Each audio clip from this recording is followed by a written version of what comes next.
इतिहास सिर्फ लड़ाइयों और जीतों की कहानी नहीं होता। आज हम एक ऐसे राजा को जानेंगे जिनकी विरासत इन सब से कहीं ज्यादा गहरी थी।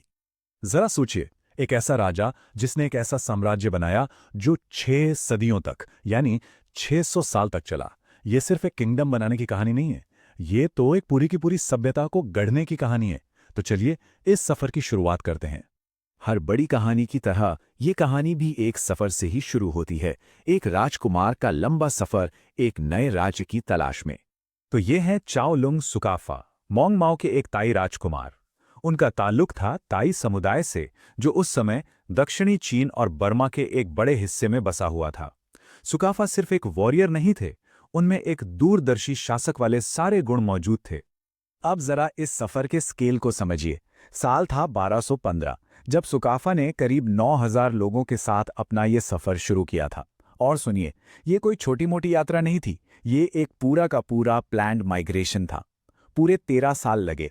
उन्होंने खतरनाक पटकाई पहाड़ों को पार किया और फिर 1228 में वो अपनी मंजिल पर पहुंचे। 13 साल की मुश्किलों के बाद जब उन्होंने और उनके लोगों ने ऊपरी असम की उपजाऊ ब्रह्मपुत्रा घाटी में कदम रखा, तो वो सिर्फ जमीन का टुकड़ा नहीं था, वो एक नई शुरुआत की उम्मीद थी, एक नए घर का वादा था। तो मंजिल तो मिल गई थी, लेकिन सफर अभी खत्म नहीं हुआ था। असली चैलेंज तो अब शुरू हुआ था, एक बस्ती को एक मजबूत राजतंत्र में बदलने का। साल 1253 में सुखाफा ने अहोम साम्राज्य की पहली परमानेंट राजधानी बनाई, चराईदेव। ये सिर्फ एक शहर नहीं था, बल्कि उस महान साम्राज्य का सेंटर बनने वाला था जिसे बनाने का उन्होंने सपना देखा था। और यहीं यहीं पर सुखफा की असली जीनियस, उनकी दूरदर्शिता सामने आती है। देखिए, उन्होंने सिर्फ जीतने पर फोकस नहीं किया, बल्कि सबको साथ जोड़ने पर किया।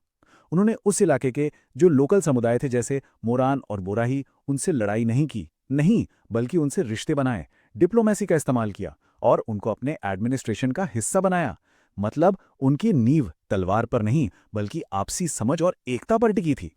ये 3 शब्द उनके लीडरशिप को पूरी तरह से बयां करते हैं। एक शानदार डिप्लोमैट, एक विजनरी जो भविष्य देख सकता था, और एक महान यूनिफायर जो अलग-अलग लोगों को एक साथ ले आया।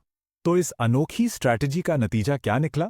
सुकाफा की ये विरासत कितनी मजबूत साबित हुई? चलिए देखते हैं। 600 साल।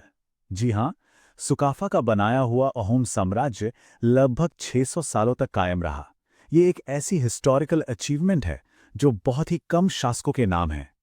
जरा इस टाइमलाइन को देखिए। 1228 में शुरुआत और अंत हुआ 1826 में।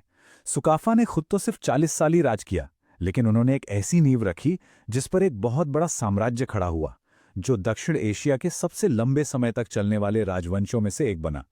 और उनकी विरासत सिर्फ पॉलिटिकल नहीं थी। जैसा कि ये कहता है, उन्होंने एक ऐसी कॉमन पहचान को जन्म दिया जिसने असम के सोशल फैब्रिक को हमेशा के लिए बदल दिया। ये कल्चर का एक संगम था जिससे एक नई मिक्स्ड आइडेंटिटी बनी। और यहीं पे आकर ये कहानी हमें एक बहुत जरूरी सवाल पर छोड़ देती है। सुकाफा की विरासत हमें सिखाती है कि एक लीडर की असली पहचान सिर्फ जमीनें जीतने से नहीं, बल्कि लोगों के दिल जीतने और उन्हें जोड़ने से बनती है। एक ऐसा आइडिया जो आज भी उतना ही रेलेवेंट है।